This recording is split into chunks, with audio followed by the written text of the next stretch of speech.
کسی صاحب نے آ کر کے مجھ سے کہا تھا آپ غوث اعظم کیوں کہتے ہیں؟ اعظم اللہ ہوتا ہے سب سے اعظم. غوث کہیں ٹھیک ہے. سلفی صاحب تھے, ہم نے کہا کہ آپ کو سرکار عبد القادر جیلانی کو غوث اعظم کہنے پر اعتراض ہے, لیکن ایک چوڑا چمار ملک کا پرائم منسٹر بن جائے تو اسے وزیر اعظم کہہ دیتے ہیں, کوئی دقت نہیں آپ کو. وہاں اعظم کہتے ہیں آپ, اعظم کہنے میں آپ کو وہاں جھجک بھی نہیں آتی, اور غوث پاک کو اعظم کہنے میں آپ کو شرم آنے لگتی ہے. یہ اپنے اپنے نصیبے کی بات ہے.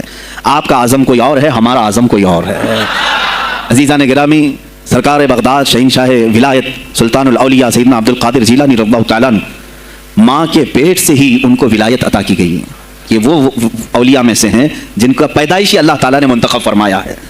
بلکہ جس وقت آپ کی ولادت ہوئی شعبان کا آخری دن, اور آپ کی والدہ ماجدہ کے بطن سے آپ اس عمر میں پیدا ہوئے جب عورتوں میں اولاد کی امید ختم ہو چکی ہوتی.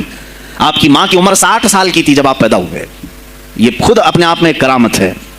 اور سرکار بغداد رضی اللہ تعالیٰ عنہ جب جیلان میں پیدا ہوئے تو آپ کا معمول تو دیکھیں, آپ کی ماں خود بتاتی ہیں, دوسرے سال غالباً لوگوں کو چاند میں شک ہو گیا, 29 کا چاند نظر آیا کہ نہیں آیا.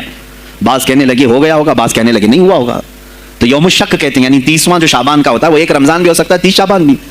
تو لوگ آئے حضرت فاطمہ ام الخیر کے پاس جو غوث پاک کی ماں ہے, پوچھا کہ کل کا چاند ہوا کہ نہیں ہوا, ہمیں شک ہو گیا ہے. آپ نے کہا چاند ہو گیا ہے اور رمضان شروع ہو چکا ہے. کہا کیسے؟